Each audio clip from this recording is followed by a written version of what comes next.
दोस्तों कल हम लोग 1997 ईयर तक का क्वेश्चन कंप्लीट कर लिए थे।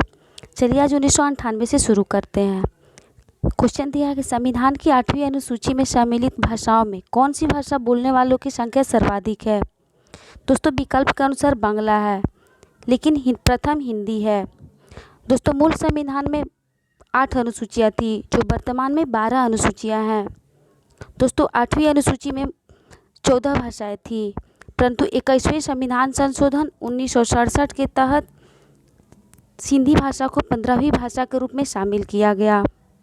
दोस्तों आप लोग को मालूम होगा कि 1992 में भी 71वें संविधान संशोधन द्वारा इसमें कोंकणी, नेपाली, मणिपुरी को शामिल किया गया। दोस्तों 92वें संविधान संशोधन 2003 से 4 में के द्वारा इसमें संथाली, डोगरी, मैथिली को शामिल किया गया। इस प्रकार वर्तमान में 8वीं अनुसूची में 22 भाषाएं सम्मिलित है। नेक्स्ट क्वेश्चन, भारत को एक संविधान देने का प्रस्ताव संविधान सभा द्वारा पारित किया गया था 22 जनवरी 1947 को। दोस्तों पंडित जवाहरलाल नेहरू द्वारा संविधान में 13 दिसंबर 1946 को उद्देश्य प्रस्ताव प्रस्तुत किया गया था, जिसे 22 जनवरी 1947 को उद्देश्य प्रस्ताव को ही उद्देशिका के रूप में संविधान सभा द्वारा स्वीकार किया गया। अगला क्वेश्चन, भारत में संघवादिता व्यवहारिका नहीं है। गलत है। भारत एक संघीय राज्य है। भारत एक संघीय राज्य नहीं है, ये भी क्वेश्चन गलत है, क्योंकि दोस्तों भारत संघीय राज्य नहीं है, कथन गलत है। भारत को राज्यों के संघ के रूप में संबोधित किया गया है। किन राज्यों में एक भी लोकसभा सीट एसटी के लिए आरक्षित नहीं है। केरल, तमिलनाडु, कर्नाटक। दोस्तों भारत में ऐसे 3 राज्य हैं जिनमें एसटी के लिए आरक्षित सीटें नहीं हैं। नीति निर्देशक तत्व में 42वें संशोधन में नहीं जोड़ा गया समान आचार संहिता। दोस्तों ये विकल्प मतलब कि क्वेश्चन के विकल्प के अनुसार ही आंसर इसको दिया जा सकता है। राज्यसभा में प्रतिभा, अनुभव एवं सेवा को प्रतिनिधित्व किस देश से लिया गया है, तो आयरिश गणतंत्र से। राज्यसभा में प्रतिभा, अनुभव एवं सेवा को प्रतिनिधित्व को किस देश से लिया गया है, तो आयरिश गणतंत्र से। सामान्य कार्य के लिए समान वेतन, ये किस अनुच्छेद में है, तो दोस्तों ये राज्य के नीति निर्देशक तत्व के तहत 39 के खंड 3 में है। राष्ट्रपति की मृत्यु, पद त्याग अथवा हटाए जाने पर रिक्ति को भरने की समयावधि या समय सीमा कितना होना चाहिए, दोस्तों ये 6 माह का। दोस्तों राष्ट्रपति की मृत्यु के पश्चात उपराष्ट्रपति को कार्यभार संभाला जाता है। जो उपराष्ट्रपति कार्यभार संभालते हैं वो अनुच्छेद 65 के तहत संभालते हैं। अगर उपराष्ट्रपति भी मौजूद नहीं रहे तो सर्वोच्च न्यायालय के मुख्य न्यायाधीश इस पद को संभालेंगे। मौलिक अधिकार के संबंध में सही कथन है। यह राज्य कृति के विरुद्ध एक गारंटी है, सही है। यह संविधान के भाग 3 में सूचित है। संविधान के भाग 3 12 से 35 अनुच्छेद में वर्णित है। सामाजिक, आर्थिक एवं राजनीतिक न्याय सुनिश्चित करता है। दोस्तों ये तीनों सही है।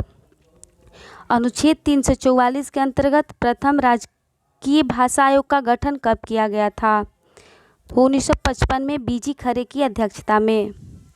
राज्य के नीति निर्देशक तत्वों की संकल्पना किस देश के संविधान से ली गई है, तो दोस्तों ये आयरलैंड के संविधान से लिया गया है। भारत के प्रत्येक नागरिक का कर्तव्य होगा प्राकृतिक पर्यावरण का संरक्षण एवं सुधार। दोस्तों ये अनुच्छेद 48 में के ए में वर्णित है। सर्वसम्मति से निर्वाचित राष्ट्रपति कौन थे, एन संजीवा रेड्डी थे, जो 1977 में थे। न्यायिक पुनरीक्षण की संकल्पना किस देश से ली गई है, दोस्तों यूएसए के संविधान से।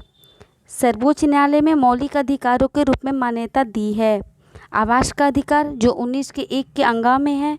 विदेश यात्रा का अधिकार, जो अनुच्छेद 21 में है। दोस्तों अनुच्छेद 21 में प्राण एवं दैहिक स्वतंत्रता का भी वर्णन है। दोस्तों अनुच्छेद 21 के क में शिक्षा का अधिकार है। विदेश यात्रा का अधिकार अनुच्छेद 21 में जोड़ा गया था। मेनका गांधी बनाम भारत संघ 1978 के मामले से शामिल किया गया था इसे। चलिए दोस्तों हम लोग अब 1999 के क्वेश्चन को कंप्लीट करते हैं। सर्वोच्च न्यायालय द्वारा संविधान के अनुल्लंघनीय मौलिक ढांचा घोषित किया गया, तो अनुच्छेद 32 में, अनुच्छेद 226, अनुच्छेद 227 एवं अनुच्छेद 245 में। दोस्तों सर्वोच्च न्यायालय के लिए अनुच्छेद 32 से 5 रीट है और उच्च न्यायालय के लिए 226 में 5 रीट शामिल किया गया है। भारत संघ नहीं है, सही है, क्योंकि भारत संघ राज्यों का संघ है। किसी भी राज्य का क्षेत्र सीमा नाम उसकी सहमति के बिना भी परिवर्तित करने की शक्ति संघीय संसद को प्राप्त है। ये बिल्कुल सही है। दोस्तों ये दोनों सही है, परंतु आर्य का सही व्याख्या नहीं है। अंतर्राज्यीय व्यवसाय एवं व्यापार की स्वतंत्रता अनुच्छेद 19 के 1 और डी के ई में सम्मिलित, डी से ई तक सम्मिलित है, जो 301 से 307 तक है। सर्वोच्च न्यायालय को समान कार्य के लिए समान वेतन का मौलिक अधिकार निगमन करने हेतु सक्षम किया। ये प्रस्तावना में प्रयुक्त समाजवादी शब्द सही है। एक अनुच्छेद 14 के साथ मिलाकर पढ़ने से एक अनुच्छेद 16 के साथ मिलाकर पढ़ने से ये प्राप्त होता है। संविधान की अनुसूची दोस्तों चतुर्थ अनुसूची में राज्यसभा का आवंटन, सीटों का आवंटन है। षष्ठम अनुसूची में जनजातियों का विवरण है, जिसमें असम, मेघालय, मिजोरम, त्रिपुरा शामिल है। अष्टम में भाषा है। नवम में भूमि सुधार संरक्षण से संबंधित है। विधायन सत्ता पर पूर्ण नियंत्रण लगाता है, अनुच्छेद 14। विधायन सत्ता पर पूर्ण नियंत्रण लगाता है, अनुच्छेद 14। संविधान संशोधन सर्वोच्च न्यायालय द्वारा असंवैधानिक घोषित किया जा सकता है यदि वो विधि के समक्ष समानता के अधिकार को भाग 3 से हटाकर कहीं अन्यत्र रखा जाए। अनुच्छेद 13 का मुख्य उद्देश्य किसके संदर्भ में संविधान की सर्वोच्चता सुनिश्चित करता है? ये मौलिक अधिकार के विरोध।